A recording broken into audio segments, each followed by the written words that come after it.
हा माझ्या घरचा CCTV आहे. तुम्हाला पहिले एक शॅडो जाताना दिसेल. कर परत.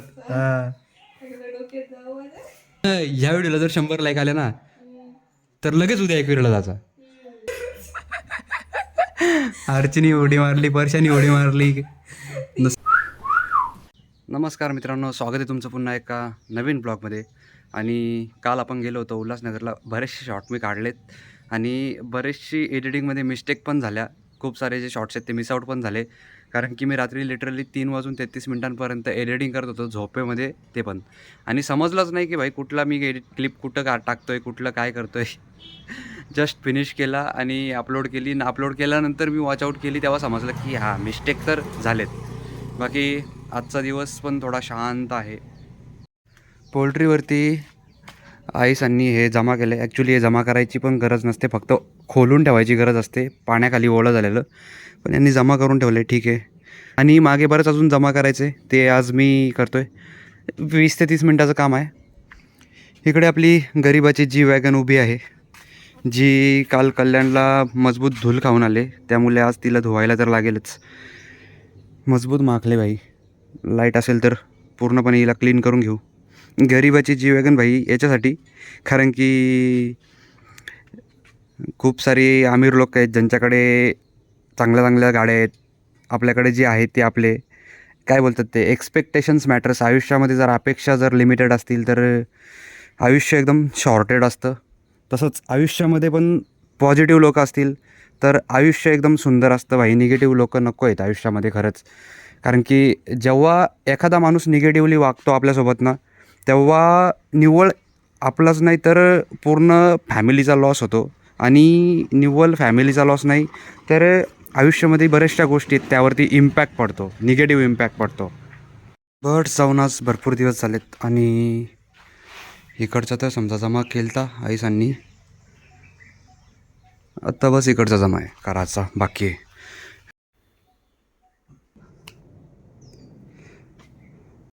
काल पण आपल्याकडनं जी अर्निंग आहे ती रिव्हील करायची होती आणि ती मिसआउट झाली. सो आज मी इथे शो करतो आहे. काल नाही, मी परवा दिवशी अर्निंग शो केली ती. हा आहे आमच्या गावचा रस्ता आणि समोरच आपल्याला आता पाहायला मिळतोय तो आहे आमच्या गावचा एक वैद्यकीय दवाखाना. हे बघा मित्रांनो, आमचे भावी स्टुडंट काय काय काय होणार आहे? तू कलेक्टर का?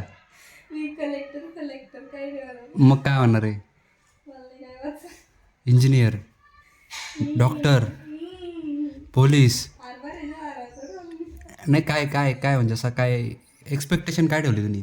काहीच एक्सपेक्टेशनच नाही. मला इथं नापास व्हायची शक्यता आहे ना. एक्सपेक्टेशन मी तुला होप देतो ना, जर तुला 75% वरती पडलं. नको नको नको, मला काहीच नको ना. मी पाडणार पण नाही. अरे होप नावाची गोष्ट आहे, त्या होप नावाला पण स्वतःची लाज वाटेल. हो नाही ना, काही नाही मला. असं म्हणजे तू काहीतरी एक्सपेक्ट करत असेल ना का मला काहीतरी पडावा मार्क? काहीच एक्सपेक्ट 35% पडले ना. नुसती काटा जरी पास झाले तरी बरं होईल माझ्यासाठी. याला बोलतात माणसांनी, काय बोलतात ती, अपेक्षा न ठेवणं. असा माणूस एकदम तुम्हाला करोडोतून एखादा माणूस मिळेल की जो विदाऊट अपेक्षा जगतो, आणि हेच खरे हिरे असतात. मी तुला देतो ना चॅलेंज, नको. 75% पाड, तुला डायरेक्ट 7,000 रुपये देईल. तुला ठेव. एक काम कर, चल तू जेवढं टक्के पाडशील ना, 35% पडले. हां 35% पडलं 3,500 रुपये भेटतील. अरे इथं इंग्लिश विषयामध्ये मी काय लिहून आले मला माहित नाही. जर 100% पडलं 10,000 भेटतील. मग तिकडे मला नको तिकडे 100%. तुझं पर्सेंटेज जेवढं असतील तेवढं तुला मी पैसे देईल, बस का? काय नको. ऑन स्क्रीन सांगतो. नको. तुम्हाला मोटिवेशन पाहिजे असेल तर माझ्या बहिणीकडे या. तुम्ही एवढं मोटिवेट व्हाल ना का 100% पडतील डायरेक्ट तुम्हाला. खतरनाक मोटिवेशन आहे. सकाळी उठल्या उठल्या डायरेक्ट मोटिवेशन तुम्हाला द्यायची सुरुवात करेल. अभ्यास करू नका, पास होऊ नका, नापास व्हा आणि घरी बसा. मस्त आरामात टीव्ही बघायची, जेवायचा खायचा ना झोपायचा. नाहीतरी लग्न झालं का भाकऱ्यात तापायचे. हो ना, नाहीतरी भांडीत घासायचं ना, भाकऱ्यात तापायचे. कर परत. सगळं डोक्यात जाऊ माझ्या. बस बस बस 80% कन्फर्म. मग 100% डायरेक्ट. जर तू 70%च्या वरती पाडलंस ना, तुला मी माझी जेवढी आता म्हणजे वन ऑफ द लॉंग जी काही ट्रिप असेल येणारी, त्या लॉंग ट्रिपमध्ये तुला पाठी घेऊन जाईल. मला लगीन झालं, मानावर मला घेऊन जाईल. कुठला नवरा? अजून लग्नाचा पत्ता नाही, नवरा कुठून घेऊन केव्हा जाईल? होईल? हो, पण मी तुला कन्फर्म देतो ना व्हॅलिडिटी का मी घेऊन जाईल. नको. चला आता तर किती तारखेला जायचं सांगा. पालखी नाही ना. पत्रिका छापा, पत्रिका घेऊन जाऊ. पालखी कधी आहे? इथे वही पालखी कधी आहे? 25 ला आहे वाटतं. ती वय कसली आहे? काय नाही रिकामी आहे. घे माय नदी लगेच जाऊन 1-2 पत्रिका छापून आणि देवांच्या तिथे ठेवू, एक घेऊन जाऊ. घे लगेच मी नाव सांगते तुझी. इगे वही दे. इगे पेन. जे मित्रांनो, आता मी नावा लिहितो, पत्रिका छापू न मग कुठं. एक वेळ आहे ना. Okay done.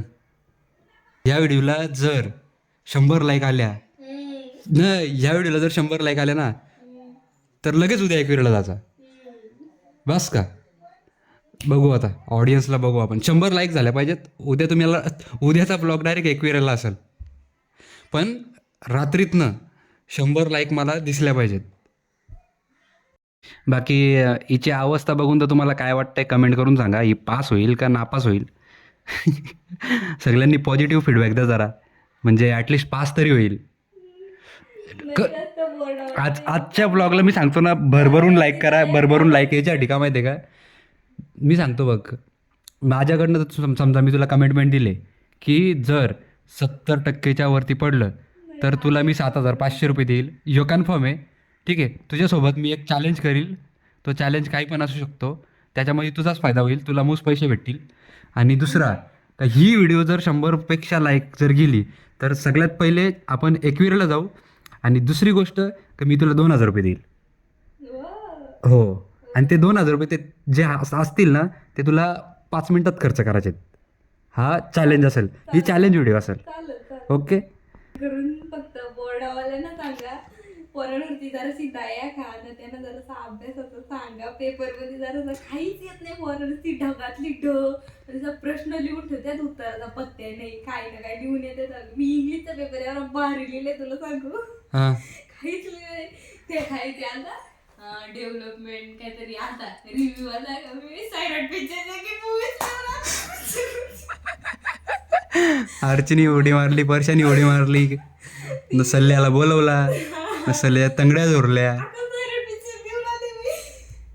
मला तेवढा हसायला आलता मला. शेवटला परशाला आणि आरचीला मारून टाकली.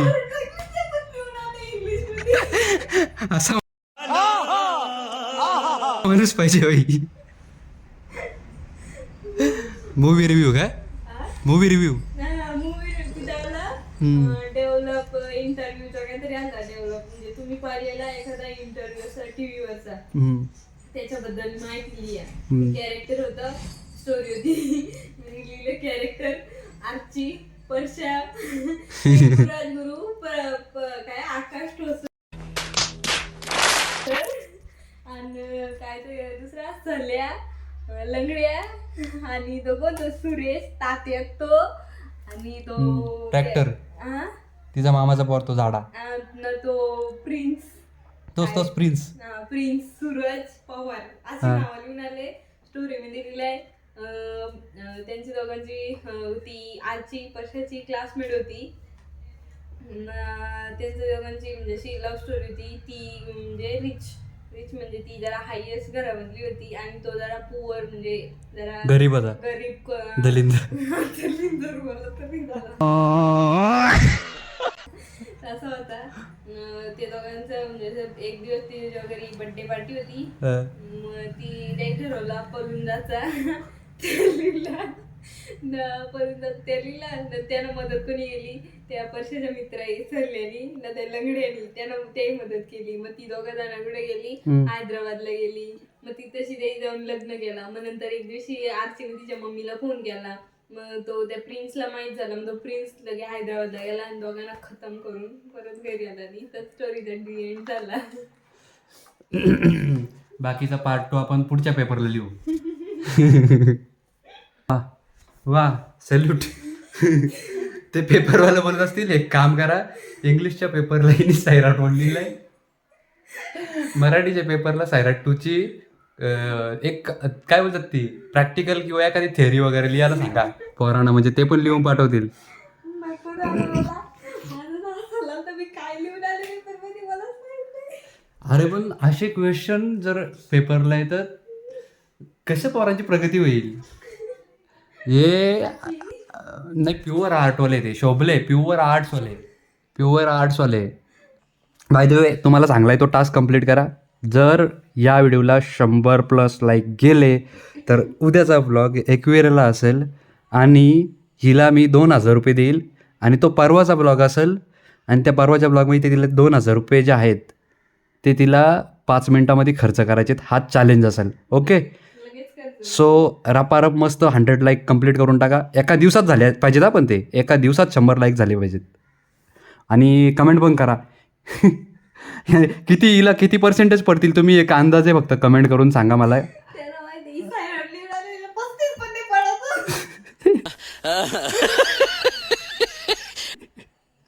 नाही तरी पण आपण ऑडियन्सला सांगू. भाई तुम्ही कमेंट करून सांगा मला हिला किती पर्सेंटेज पडतील. ठीक आहे.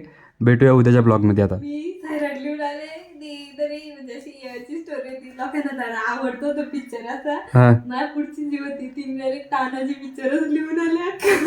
कर असाच अभ्यास कर मस्त आणि भरपूर पिक्चर लिहू. कधीपासून हे 3च शब्द वाचते. सर रॉबर्ट गिफेन याच वाचते कधीपासून. मी सांगतो ना भरपूर अभ्यास कर. एवढा अभ्यास कर ना का डायरेक्टरने तुला डायरेक्ट कशी घरी बोलवली पाहिजे का, या तुमच्या स्टोरीची लई गरज आहे मॅडम, आम्हाला सैराट 2 लॉन्च करायचे. तुम्ही पेपरमध्ये सैराट 1ची स्टोरी लिहिली, आम्हाला खूप आवडले. रात्रीचे जस्ट 11:30 वाजलेत आणि मी एक क्लिप चेक करत होतो. ॲक्च्युली 12 फेब्रुवारीला बर्थडे होता, तर मला बघायचं होतं की त्या दिवशी CCTVमध्ये काय काय झालं. तर मी जस्ट असं बघायला गेलो आणि रँडमली मी आत्ताचा जो टाईम आहे ना 11चा तो चेक केला. तर ही क्लिप पहा तुम्ही. याच्यामध्ये तुम्हाला काय पाहायला मिळते. हा माझ्या घरचा CCTV आहे. तुम्हाला पहिले एक शॅडो जाताना दिसेल आणि देन एक माणूस दिसतो जो सडनली मूव्ह होतो एक जागी थांबल्याच्या नंतर. तर चेकआउट करा भाई, हे थोडं डिस्गस्टिंग होतं.